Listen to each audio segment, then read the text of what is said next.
Households in Britain will face a winter energy price hike. It's not the news you wanted to hear, but the regulator Ofgem announced plans to raise the price cap. So it means from October, the average bill will rise by 10%, which is more than expected. It will go to around £1,717 a year for a typical household usage.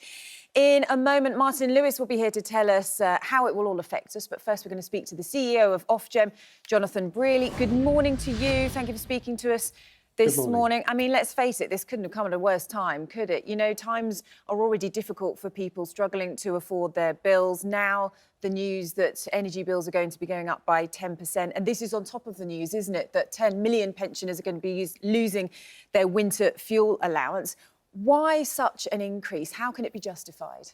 Well, look, I talk to customers very regularly, and I agree, this is not going to be welcome news for millions of households out there who are struggling with their energy bills. I talk to customers who, for the last 2 years, have been really trying to work out how they pay for their energy bills and how they put food on their table. But the reason for this change is really quite simple. It's the fact that the international gas price has gone up again, and that feeds through to our bills because we use a huge amount of gas to heat our homes and provide the electricity that we need. Now, until we move away from that, we are going to be in a similar situation to the one we are today. Now, as a customer, if you are worried about your bills, there are things that you can do. So first of all, do please make sure you get access to all the state benefits you're entitled to. So the government said this week that nearly 1 million pensioners, 880,000 pensioners, are not getting access to pension credit that they're entitled to. That not only unlocks help with your energy bills, that helps with your wider cost of living. Secondly, we have strict rules in place for the energy companies, so do contact them. They should give you help and support. And for example, they should make sure that you have flexibility about how you pay for your energy. And finally, the market is unlocking a bit. We are seeing better value tariffs appear in the market, so you might find something that is better for you and cheaper for you. So if we look at the market today, for example, you could save around £100 off this price cap level if you fix. But it is like a mortgage. If you choose to fix, you do have stability. You might save a bit now, but of course, if prices go down, you won't benefit from that. Yeah, but I mean, you know, a 10% increase for people is going to mean an awful lot of a difference, isn't it? It can mean the difference between eating and heating for certain families. Your role as Ofgem is to protect consumers by working to deliver a greener, fairer energy system. Is this fair for bills to be going up in this way? I mean, you mentioned the wholesale energy price, and that's what this is pegged to.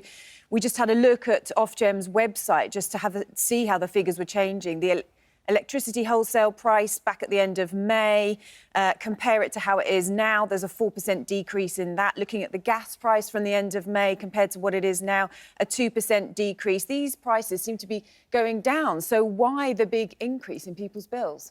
Well, the prices that we look at are the ones that actually are going forward. So we look at the prices, for example, for winter from October to December. So what we tell all the companies is buy your energy early.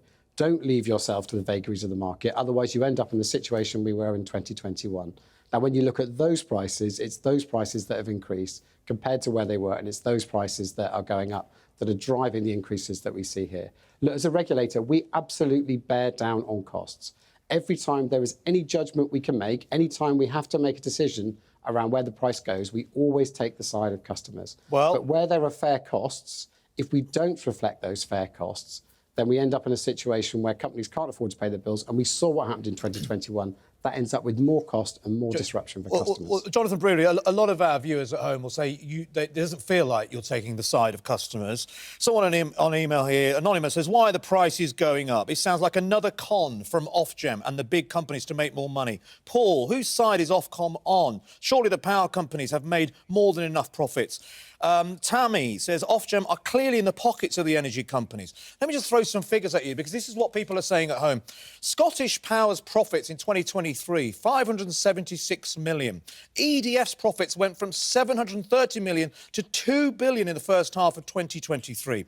Look at the wages that some of these CEOs are getting. The BP chief executive, Bernard Looney, tops the charts of some of the most paid. And he had a rise from 4.46 million in 2021 to more than 10 million a year later in 2022. The CEO of Centrica, British Gas, Chris O'Shea, saw his earnings increase by 413% to 4.9 million from 880,000.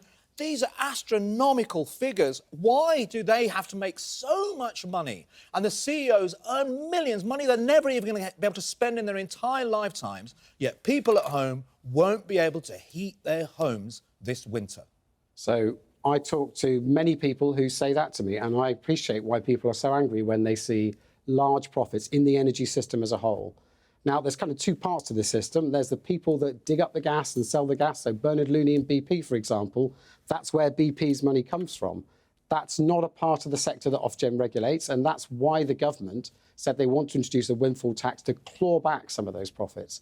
But when I look at the retail sector, those companies that buy and sell the energy for our homes, those profits we bear down on. Now, before the price cap was in place, before we had pricing regulation, we saw companies charging 8% above their cost. That would be far higher than we've got here. So where we can, we bear down on costs. But we do know if we don't fairly reflect the cost that it costs to buy your gas and your electricity in the market, then unfortunately companies go bust and that cost gets circulated around customers.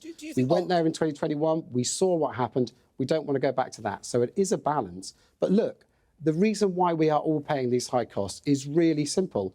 We buy a massive amount of gas to provide for our energy. We need to build a different energy system based on renewable energy, based on homegrown energy, so we're not on this gas merry-go-round. That's why we support fully the government's target to get to 2030. But Jonathan Brearley, we are in a crisis. I mean, people this winter will have to choose yet again, and they've been doing it for some years now, whether they're going to eat or heat. It's an emergency crisis.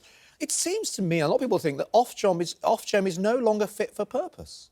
Well, what we do is our job. We do two things. We make sure the prices fairly reflect costs, and we also make sure the companies treat their customers fairly. But in a sense, I'm not disagreeing with you because there is a problem for a group of customers now, and we can't hope that somehow gas prices are going to come down. And for those customers, we want to work with the government, with the sector, with consumer groups to make sure we target help and support there. So we stand ready to make sure that that group are looked after.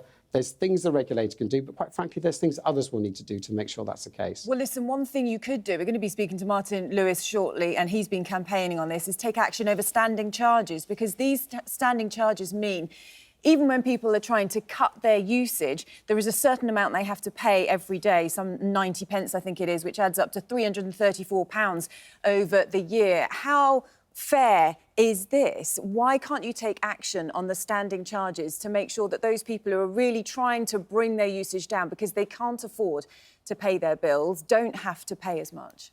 Well, what we've also published today are a set of proposals to do exactly that, to take those costs off of the standing charge and put them on the unit rate.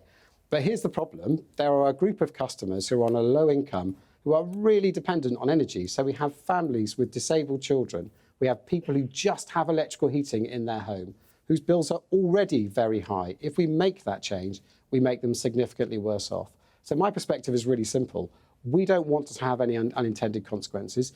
We don't want to see people choosing between heating and eating, but that is action that needs to be taken not only by the regulator, but by the government and by the sector themselves. So we will make that change if we can, but we want to make sure that the very poorest who use the most energy are not made worse off.